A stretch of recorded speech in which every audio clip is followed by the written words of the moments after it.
This is a Premiership preview for J Farrell Sport. The first game we're going to look at is Everton against Fulham. Neither of these sides have too much left to play for this season, but Everton will want to finish above Liverpool.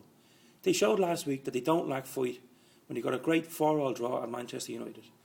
Fulham also had a good win at home to Wigan. However, I just think Everton will have too much this weekend in Goodison Park, and I'm going to go for a 2-1 win. Jelavic, of course, to score. The next game we're going to look at is Norwich against Liverpool. Liverpool must focus all their attention on the FA Cup. They need to win this trophy to have any sort of success this season. So I suspect they will wrap Steven Gerrard, Luis Suarez and Pepe Reina in cotton wool. Norwich, although having nothing to play for, always like playing the big teams at Carrow Road. Paul Lambert will have his man well up for it, and I expect Norwich to take a win in this game. A 2-1 win for me. Stoke against Arsenal is always a big game at the Britannia. Stoke do everything they can to rile Arsenal up. They will want to get in Arsenal's faces and stop them playing football. This is a huge game for Arsenal, a must win to get third spot. If Chelsea beat Bayern Munich, fourth spot means nothing in the Premiership. Arsenal need Champions League football, so they need to finish third. They will have to go and try and mix it with Stoke this weekend. But they just don't have the players to mix it. I think Stoke will take a point from the game, a 1-1 draw. Sunderland and Bolton is another huge game, this time at the bottom of the table. Bolton had a great win against Aston Villa on Wednesday night, and this should give them a lot of confidence going into the game. Sunderland have faltered in recent weeks. They're now safe and they've nothing else to play for. I still expect them to put on a show in front of their fans, but I think Bolton can take a point from the game. Swansea against Wolves is a dead rubber. It means nothing to either side. Swansea are safe, Wolves are relegated.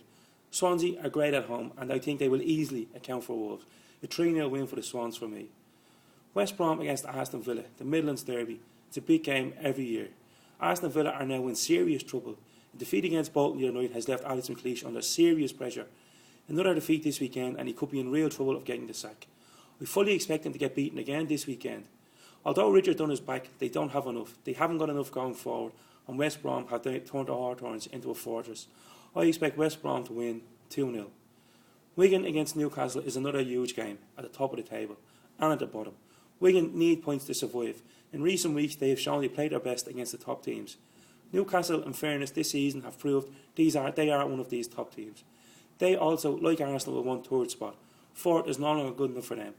It's going to be a very, very tight game in the DW, but I think with Newcastle's counter-attacking speed and the players they have going forward, especially Cisse and Ben Arfa, I think they can get a win here. It will be tight, but I'm going for Newcastle to win 2-1. Sunday is another big game in the Barclays Premiership. Chelsea face QPR. The FA have already decided that there will be no handshake before the game. This is a wise move, as it will only cause trouble. Nobody will want to shake John Terry's hand while his racist slur is hanging over his head. QPR need points to stay up. Chelsea should be very, very tired from the game during the week. I don't think QPR are a great team, but I think because of Chelsea's tiredness and resting players for the two upcoming finals, this game could finish in a 1-1 draw. Tottenham face Blackburn in Super Sunday at 4 o'clock on Sunday afternoon. Blackburn look to be struggling for me. They're now 3 points off safety and they really need a victory here. Spurs are also struggling for form. They need a victory to try and claim that fourth or third spot. I expect Tottenham to get back to winning ways this weekend, and I can see a 3-1 victory for the Londoners. Monday night is probably the biggest game the Premiership has ever seen. There hasn't been as big a game in English football since Arsenal faced Liverpool in 1990. That night it was the away side that got the victory, but this time I think it's going to be a draw. I can't see Man City have better players all over the park than Manchester United, except for Wayne Rooney. Man City have a world-class spine: Joe Hart, Vincent Kompany, Yaya Toure, Sergio Aguero, whereas Manchester United really just have Rooney, who can be hailed as world-class in their side at the moment. However, Manchester United have the experience. They've been there, they've done it many, many times.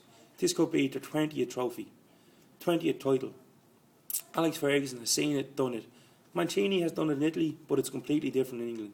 And that's why I give Manchester United a chance in this game. They have the experience. If Ferguson plays Giggs, Scholes, Rooney, Ferdinand, they know what to do to get the job done. Last week against Everton they let it slip.